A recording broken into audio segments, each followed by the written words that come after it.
The Christmas Carol concert at Westminster Abbey was Kate Middleton's crowning moment, her project, her brand. Billed as the Princess of Wales' biggest work event of the year, it was designed to cement her position as the compassionate, modern face of the monarchy.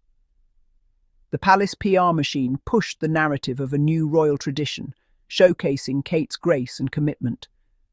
This wasn't just a festive sing-along, it was a performance of duty and warmth. The message was clear. Kate was the reliable one, the steady hand.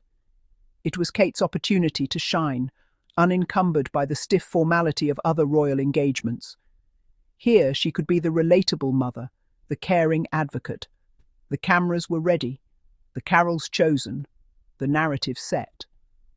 This was Kate's show, a testament to her growing influence within the firm. It was meant to be a heartwarming display of family unity and public service.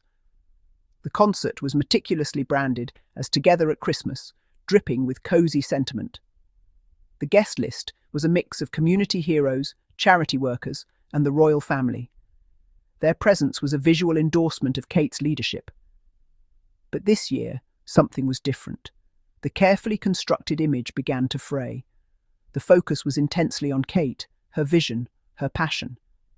The expectation was that everyone would play their part, especially her closest family. Yet behind the scenes, the score was already being rewritten. The night of the concert arrived, but the expected magic did not. Instead, a strange quiet fell over Westminster Abbey. Photographs revealed rows of vacant pews, a sight unheard of for a major royal event. The public had not turned out in the droves anticipated. The sparse crowd was a PR nightmare, a visual rebuke to the months of planning. But the most glaring absence was in the family section. Pippa Middleton, Kate's younger sister, was nowhere to be seen. Her absence was a statement, whether intentional or not.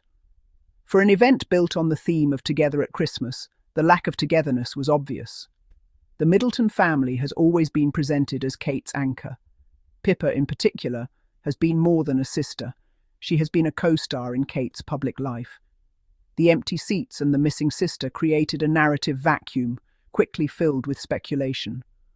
Why would Pippa miss this? The images spoke for themselves. They showed a princess presiding over an event that was visibly undersubscribed.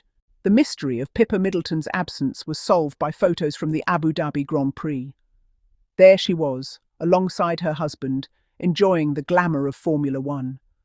The contrast could not have been more stark. While Kate was in a chilly Westminster Abbey, Pippa was basking in the desert heat. She had chosen the thrill of the racetrack over the tradition of the royal concert. It was a choice that spoke volumes. Pippa's decision to attend was a conscious one. She chose a weekend of luxury over an evening of familial duty. This was a bold and surprising move. It signalled a clear prioritization of her own social life. The choice of venue was significant, representing a different kind of power. By choosing the Grand Prix, Pippa was aligning herself with a world of new money and glamour.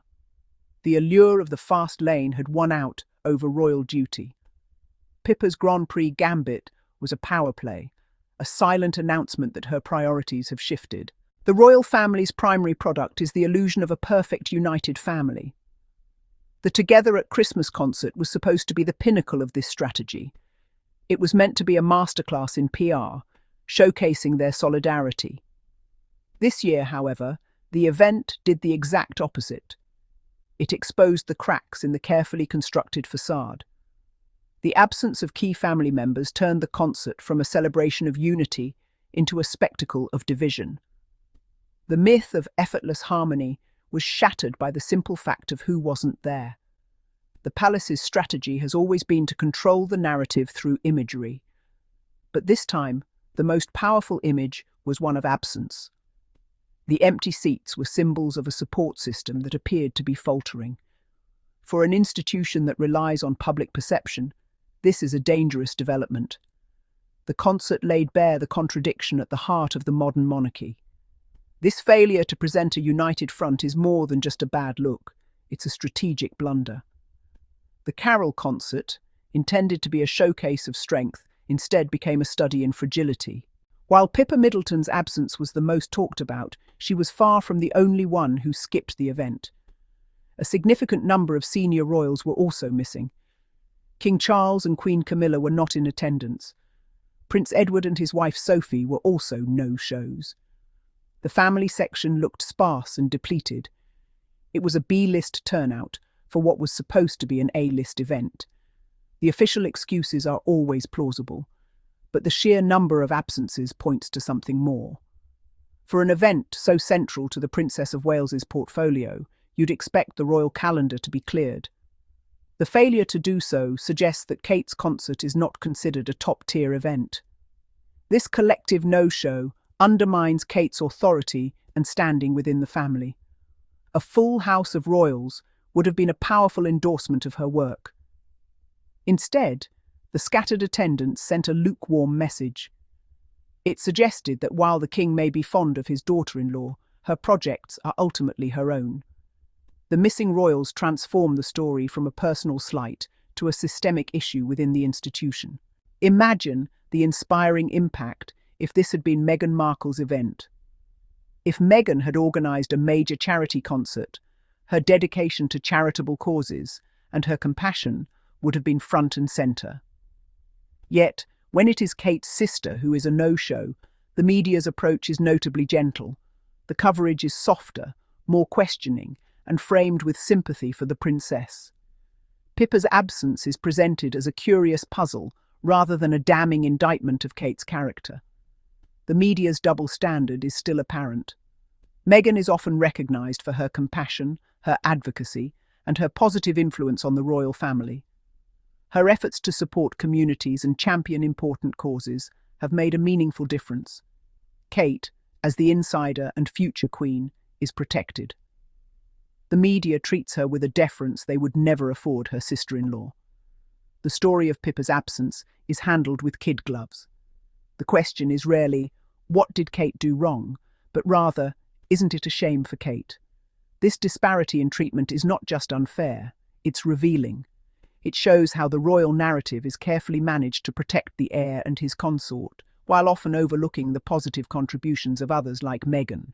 The empty seats at Westminster Abbey tell a story that goes beyond family drama. They speak to a broader trend for the monarchy growing public indifference. For decades, a major royal event headlined by a glamorous princess would have been a guaranteed sellout. But in 2025, it seems the magic is wearing off. The public, bombarded with endless royal stories, may simply be less interested. This apathy is the monarchy's greatest threat, far more dangerous than outright republicanism. Hostility can be managed, but indifference is a silent killer. The carol concert was a test of Kate's star power, and the result was underwhelming. It suggests that her appeal may not be enough to carry the monarchy on its own. The public is becoming more discerning, less willing to engage just because a royal is involved. The cost of living crisis and political instability play a role. In a world of pressing concerns, a royal carol concert can feel frivolous. The monarchy's social contract with the people is based on maintaining their interest and affection. The concert showed that this is no longer a given. In the end, the Christmas Carol concert will be remembered not for the music, but for the silence. The silence of the empty seats and the silence from the absent family members. The palace can issue press releases about unity, but the image of a princess standing alone tells the real story. It is a story of shifting allegiances, waning public interest, and a family less united than it pretends to be. This event marked a turning point. It punctured the myth of the perfect, supportive Middleton clan. For years, Kate has been the monarchy's greatest asset, but the concert revealed her vulnerability. It showed that even she cannot command the unwavering support of her own family. The performance was flawless, but the audience was thin.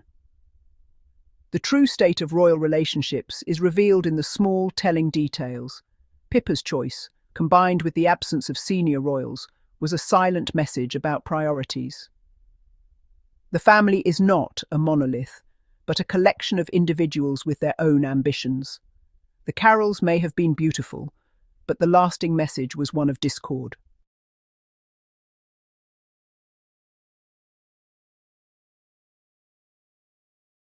And that wraps our daily diaries updates. Harry and Meghan always keep the world talking. And if you enjoy this update, do not forget to like, share, subscribe, and for more royalty served with honesty, just right here on Daily Diaries Friday. Till next time, stay kind, stay curious, and keep shining. See you next time with more royal news and good vibe. Bye bye.